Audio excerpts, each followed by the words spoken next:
Hello my dear student, welcome back in your favorite channel Science Era by Dr. Priyanka Saini. In the last class we have discussed about the function of blood, clotting of blood. Today we are going to discuss further about this topic. So today's topic is blood vessels and human heart. Let's start with the blood vessels. Blood vessels होती क्या हैं? Blood vessels वो pipe होती है जिनके through हमारी body के अंदर ब्लड सर्कुलेट करता है. अब आप जानते हैं कि हमारी बॉडी में दो तरह का ब्लड सर्कुलेट करता है, एक जिसमें ऑक्सीजन घुली होती है जिसे हम कहेंगे ऑक्सीजनेटेड ब्लड, और दूसरा जिसमें ऑक्सीजन नहीं घुली हुई होती है और उसे कहेंगे डीऑक्सीजनेटेड ब्लड, क्योंकि उसमें कार्बन डाइऑक्साइड मिक्स होती है. Right, so let's start with the blood vessels. We are having 3 type of blood vessels. 3 तरह की ब्लड वेसल्स होती है हमारे पास, आर्टरीज, वेन्स एंड कैपिलरीज.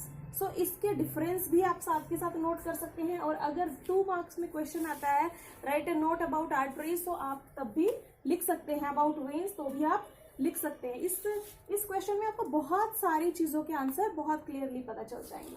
सो सबसे पहले है आर्टरीज. आर्टरीज क्या है? जो ऑक्सीजनेटेड ब्लड हमारी बॉडी में सर्कुलेट करेंगी. ऑक्सीजनेटेड ब्लड कहाँ से आएगा? ऑक्सीजनेटेड ब्लड आता है हमारे लंग्स से. लंग से जाता है वो हमारे हार्ट में, और हार्ट से जाता है पूरी बॉडी में. सो ये कहाँ जाती है? Away from heart. हार्ट से लेके जाती है हमारे सभी बॉडी पार्ट्स तक. और इसमें बैकफ्लो ना हो जाए ब्लड का, इसीलिए प्रेजेंट होते हैं वॉल्व. आपके घर में भी वॉल्व प्रेजेंट होंगे. जो आपकी पानी की पाइप होती है उसमें वॉल्व लगे होते हैं ताकि उसका डायरेक्शन चेंज किया जा सके. उसी तरह के वॉल्व हमारे ह्यूमन हार्ट में प्रेजेंट होते हैं ताकि ब्लड का बैकफ्लो ना चला जाए. और ये बहुत ही इंपॉर्टेंट वेसल्स होती हैं. इनमें ऑक्सीजनेटेड ब्लड होता है, इसीलिए ये बॉडी के बहुत अंदर होती है, डीप इनसाइड होती है. ऐसा नहीं है ऊपर है. जब आपको कट लगता है और ब्लड बाहर आता है तो वो ब्लड आता है वेन से बाहर, आर्टरी से बाहर नहीं आता, क्योंकि आर्टरीज तो बहुत अंदर होती हैं. और इनमें हाई ब्लड प्रेशर रहता है. क्यों? क्योंकि ये डायरेक्ट हार्ट से उठाती है, और हार्ट क्या करता है? पंप करता है, और जब वो पंप करता है तो प्रेशर क्रिएट हो जाता है. राइट, अब इसके अपोजिट हम बात करेंगे वेन्स की, पर उससे पहले बहुत इंपॉर्टेंट चीज रह गई है आर्टरीज में, कि इसकी जो वॉल्स होती है वो बहुत थिक होती है, मोटी होती है. किस लिए मोटी होती है? ताकि वो उस प्रेशर को बियर कर सके, उस प्रेशर को टॉलरेट कर सके जो कि हार्ट से आ रहा है. राइट, अब आ रही है वेन्स. वेन्स क्या है? वेन्स में आता है डीऑक्सीजनेटेड ब्लड, वो ब्लड जिसमें कि कार्बन डाइऑक्साइड घुली हुई होती है. अब उसे कहाँ जाना है? उसे जाना है वापस लंग्स तक. वापस लंग्स तक कैसे जाएगा? पहले पूरी बॉडी पार्ट से इकट्ठा होकर जाएगा हमारे हार्ट में, और हार्ट से जाएगा हमारे लंग्स में. So it moves towards the heart. Heart की तरफ जाता है, और इसमें बैकफ्लो का कोई मैटर ही नहीं है, तो वॉल्स का प्रेजेंट नहीं होता. और ये अंदर नहीं होते, ये ऊपर होते हैं. They are present superior to our skin, और इनमें बहुत ही लो प्रेशर होता है, क्योंकि बॉडी ऑर्गन्स पंप नहीं करते हैं, वो सिर्फ फ्लो के साथ ही ब्लड को वापस भेज देते हैं. लास्ट है कैपिलरीज. कैपिलरीज क्या है? कैपिलरीज वो होती हैं जो कि आर्टरीज और वेन्स को जोड़ती हैं ऑर्गन्स के साथ. ऑर्गन्स में बहुत ही हेयर लाइक स्ट्रक्चर होते हैं, बहुत ही हमारे बाल जितनी पतली नसें होती हैं जो कि ब्लड को ऑर्गन्स में भेजती हैं, ऑक्सीजन देती हैं, और वहां से ऑक्सीजन को निकाल लेती हैं. ये बात थी हमारी ब्लड वेसल्स की. अब हम थोड़ा इंट्रोडक्शन करते हैं हमारे ह्यूमन हार्ट का. ह्यूमन हार्ट एक मस्कुलर ऑर्गन है, मसल से बना हुआ ऑर्गन होता है, जिसमें कार्डियक टिश्यू प्रेजेंट होते हैं. 9th क्लास में आपने चैप्टर टिश्यू में डिस्कस किया होगा अबाउट कार्डियक टिश्यू, और नहीं भी किया तो आप मेरे डिस्क्रिप्शन बॉक्स में जाके मेरे चैनल पे विजिट करके क्लास 9th से चैप्टर टिश्यू को स्टडी कर सकते हैं. सो इसमें कार्डियक टिश्यू प्रेजेंट होते हैं. और कहाँ प्रेजेंट होता है हार्ट? हार्ट यहाँ प्रेजेंट नहीं होता. हार्ट प्रेजेंट होता है आपके लंग्स के बीच में, दोनों लंग्स के बीच में थोरैकिक कैविटी बनी होती है, वहां प्रेजेंट होता है. हार्ट के चारों ओर एक लेयर प्रेजेंट होती है, 2 मेम्ब्रेन बनी होती है जिन्हें बोलते हैं पेरिकार्डियम मेम्ब्रेन. और किसी तरह का झटका या शॉक आपके हार्ट को नुकसान ना पहुंचा दे, उसके लिए उस मेम्ब्रेन के बीच में एक फ्लूइड भरा हुआ होता है, जेल लाइक, जिसे कहेंगे पेरिकार्डियल फ्लूइड. राइट, नेक्स्ट उसका वजन कितना होता है? 250 से लेके 300 ग्राम तक होता है. फीमेल में 250 ग्राम होता है, मेल्स में 300 से 350 ग्राम तक इसका वजन होता है. ह्यूमन हार्ट 4 चैम्बर से बना हुआ होता है. जैसे कि आप डिवाइड कर सकते हैं कि 2 रूम ऊपर हैं और 2 रूम नीचे हैं. जो ऊपर वाले 2 हैं उन्हें बोलेंगे हम ऑरिकल्स, और जो 2 नीचे वाले हैं उन्हें बोलेंगे हम वेंट्रिकल्स. अब ऊपर नीचे का तो आपने डिवाइड कर लिया, अब डिवाइड करेंगे हम लेफ्ट और राइट का। लेफ्ट पार्ट राइट पार्ट से डिवाइड होता है एक मेम्ब्रेन से, जिसे क्या बोलेंगे, इंटरवेंट्रिकुलर सेप्टम। इंटरवेंट्रिकुलर सेप्टम जो लेफ्ट साइड डिवाइड होके आएगी वो ऑक्सीजनेटेड ब्लड को फ्लो करने के लिए रिस्पॉन्सिबल होगी, और जो राइट साइड होगी वो डीऑक्सीजनेटेड ब्लड को फ्लो करने के लिए रिस्पॉन्सिबल होगी, right. Hello friends, let's start with the next topic, that is working of human heart. Human heart basically working as a pump. As I told you in the last video that we are having 4 chambers of heart, 2 upper and 2 lower. So कहाँ से शुरू होता है heart का functioning? Heart का functioning basically start होता है lungs से। हमारे पास कितने लंग्स हैं? 2। हर लंग से दो पल्मोनरी वेन जाएंगी हमारे लेफ्ट ऑरिकल में। लेफ्ट ऑरिकल किस चीज के लिए रिस्पॉन्सिबल है? ऑक्सीजनेटेड ब्लड के लिए। सो जब यहाँ से पल्मोनरी वेन ऑक्सीजनेटेड ब्लड जब हमने इनहेल किया, सो हमारे ब्लड में मिक्स हो गई ऑक्सीजन, और वो ऑक्सीजनेटेड ब्लड गया हमारे लेफ्ट ऑरिकल में। लेफ्ट ऑरिकल और लेफ्ट वेंट्रिकल के बीच में होता है एक बायकैस्पिड वॉल्व। ये वॉल्व क्या करेगा? ये वॉल्व बैक फ्लो को प्रिवेंट करेगा। सो जब यहाँ पे प्रेशर पड़ेगा बायकैस्पिड वॉल्व पे, तो ये ओपन हो जाएगा और ब्लड का फ्लो स्टार्ट हो जाएगा लेफ्ट वेंट्रिकल में। सो जब ये प्रोसेस स्टार्ट होती है, जब ये वॉल्व खुलता है और बंद होता है, तब साउंड आता है लब डब लब डब लब डब, और वही लब डब का साउंड आप लोग as a heart beat count करते हैं। सो हम लोग थे लंग्स पे। लंग्स से पल्मोनरी वेन्स गई लेफ्ट ऑरिकल में। लेफ्ट ऑरिकल से बायकैप्सिड वॉल्व ओपन हो गया और वो गया लेफ्ट वेंट्रिकल में। लेफ्ट वेंट्रिकल में जब प्रेशर वहां पे बहुत ज्यादा हुआ, तो उसने एक 3 ल्यूनार कप रहता है अयोटा में। अयोटा क्या है? अयोटा को बोलते हैं महाधमनी हिंदी में। महाधमनी का मतलब ये सबसे बड़ी शिरा है जिसके थ्रू सारा ऑक्सीजनेटेड ब्लड आपकी पूरी बॉडी में सर्कुलेट करेगा। सो लेफ्ट ऑरिकल से लेफ्ट वेंट्रिकल में गया, लेफ्ट वेंट्रिकल से अयोटा में गया। अयोटा में ऑक्सीजनेटेड ब्लड कहाँ पहुंचा दिया? पूरे बॉडी पार्ट्स में। बॉडी पार्ट्स में ऑक्सीजनेटेड ब्लड पहुंचने के बाद क्या हुआ? रेस्पिरेशन का प्रोसेस हुआ, और रेस्पिरेशन से क्या हुआ? ऑक्सीजन यूटिलाइज हो गई, कार्बन डाइऑक्साइड रिमूव हो गई, और वो कहाँ मिल गई? आपके ब्लड में। अब आप देखेंगे कि हमारे हार्ट के 2 पार्ट हो जाते हैं, मतलब 2 हिस्सों से ब्लड आता है, एक ऊपरी हिस्सा और एक नीचे वाला हिस्सा। जो ब्लड हमारे हार्ट से लेके हमारे ब्रेन से लेके हमारे हार्ट तक आएगा, वो आएगा थ्रू सुपीरियर वेना केवा, और जो हमारे लिम्ब से और हमारे लोअर बॉडी पार्ट से आएगा, वो आएगा थ्रू इंफीरियर वेना केवा। सो इंफीरियर वेना केवा और सुपीरियर वेना केवा से डीऑक्सीजनेटेड ब्लड, मैंने यहाँ लिखा हुआ है डीऑक्सीजनेटेड ब्लड कहाँ आ रहा है? राइट ऑरिकल में। अब राइट ऑरिकल और राइट वेंट्रिकल के बीच में भी होता है ट्राइकैप्सिड वॉल्व। अब ये वॉल्व ओपन होगा और ब्लड एंटर कर जाएगा राइट वेंट्रिकल में। राइट वेंट्रिकल के बाद ब्लड का नेक्स्ट कहाँ जाना है? वापस से लंग्स में, क्योंकि उसको वापस से ऑक्सीजनेटेड होना है।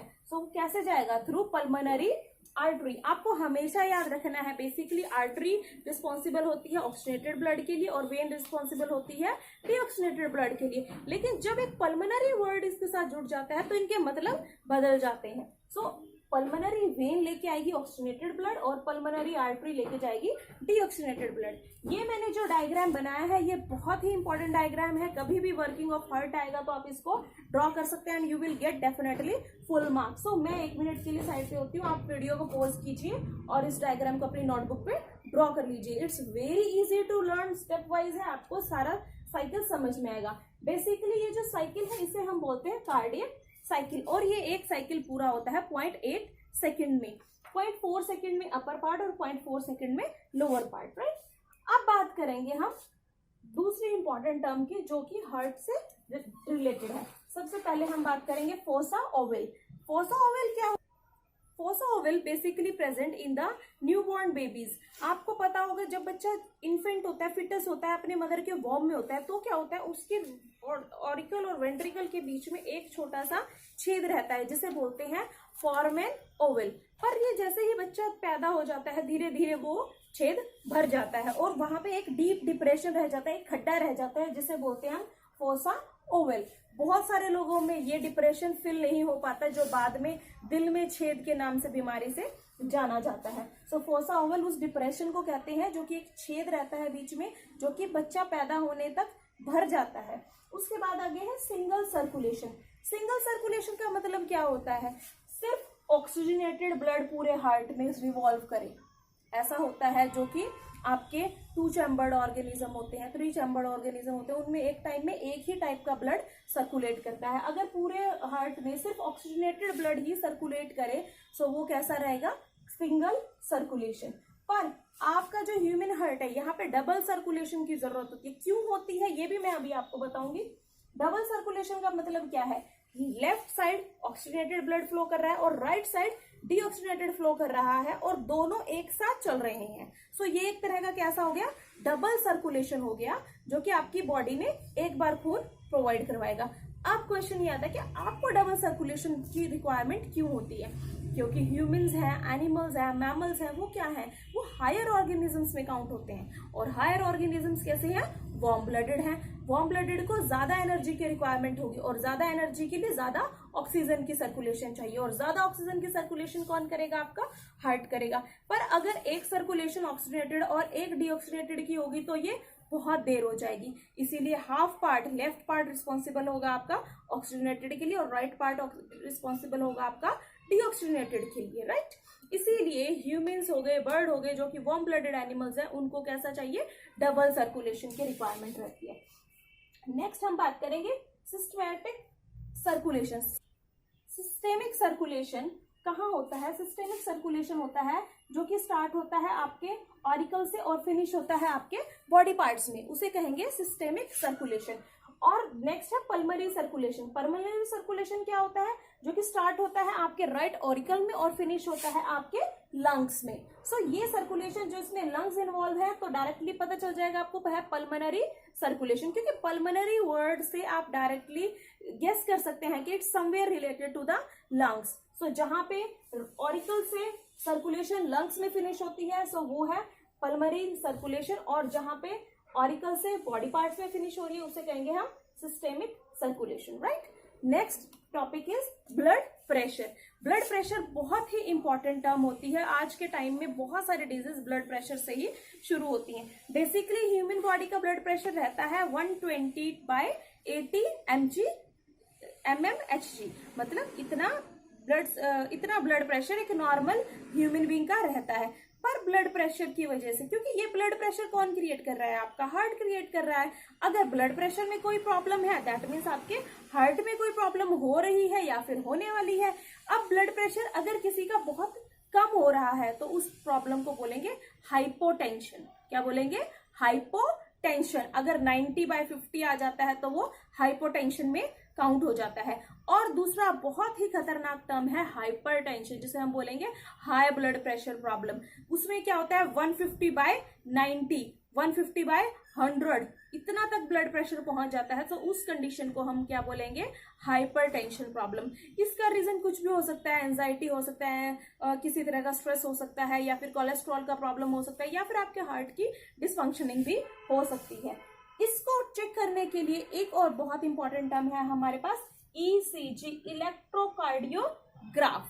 इलेक्ट्रोकार्डियोग्राफ ये एक तरह का इंस्ट्रूमेंट रहता है जिससे कि आपके हार्ट बीट्स का लेवल काउंट किया जाता है, वो कितनी पीक पे जा रही हैं, कितने टाइम के बाद एक हार्ट बीट आ रहा है। सो हार्ट बीट को काउंट करने का जो प्रोसेस रहता है वो हम करते हैं इलेक्ट्रोकार्डियोग्राफ के through, right. Next important term is lymphatic system. Lymphatic system क्या होते हैं, जैसे कि मैंने आपको स्टार्टिंग में बताया था, हमारा जो सर्कुलेशन होता है वो होता है with the help of blood and lymph. अब ब्लड के बारे में तो हमने डिस्कस कर लिया है। नेक्स्ट चीज है लिम्फ। लिम्फ क्या है, लिम्फ एक तरह का पेल येलो कलर का लिक्विड रहता है जिसमें कि आपकी आरबीसीज नहीं होती हैं, डब्ल्यूबीसीज रहती हैं, लिम्फोसाइट्स रहती हैं। डब्ल्यूबीसीज और लिम्फोसाइट्स मिलके क्या करेंगी, आपके लिए बैक्टीरिया से फाइट करेंगे। सो बेसिकली लिम्फ का क्या फंक्शन रह गया, आपके लिए प्रोटेक्शन का काम रह गया, आपकी एंटीबॉडीज को क्रिएट करना, आपकी बॉडी को इन्फेक्शन से बचाने का काम रहता है। दूसरा क्या होता है, लिम्फेटिक सिस्टम में होती हैं lymph nodes, lymph capillaries. Lymph node क्या काम करेंगी, लिम्फ नोड लिम्फ को क्रिएट करेंगी, पैदा करेंगी। और लिम्फ का दूसरा काम क्या होता है, ब्लड से सब मटेरियल लेके टिश्यूज को देना, टिश्यू से सारा मटेरियल लेके ब्लड को लेना। मतलब कि आप काम समझ सकते हैं कि ये एक मिडल मैन का काम करेगा जो कि ब्लड और टिश्यू के बीच में मटेरियल को एक्सचेंज करवाने में हेल्पफुल रहेगा, राइट। उसके बाद लिम्फ के और क्या क्या काम है? लिम्फ क्या करेगा? फैट को डिसॉल्व करने का काम करेगा आपकी बॉडी में। लिम्फ प्रोटीन्स को सर्कुलेट करने का काम करेगा आपकी बॉडी में। लिम्फ आपकी बॉडी में प्रोटेक्शन प्रोवाइड करेगा। लिम्फ आपकी बॉडी में जो डेड सेल ऑर्गेनेलीज हैं उनको रिमूव करने का काम करेगा। सो बेसिकली देखा जाए तो जितना इंपॉर्टेंट हमारे लिए ब्लड है उतना ही इंपॉर्टेंट हमारे लिए लिम्फ है, राइट। सो अगर आपको मेरी वीडियो पसंद आती है इसे लाइक कीजिए, शेयर कीजिए और सब्सक्राइब कीजिए और मेरी नेक्स्ट वीडियो का इंतजार कीजिए जो हम बनाएंगे एक्सक्रीटरी सिस्टम पे। Thank you.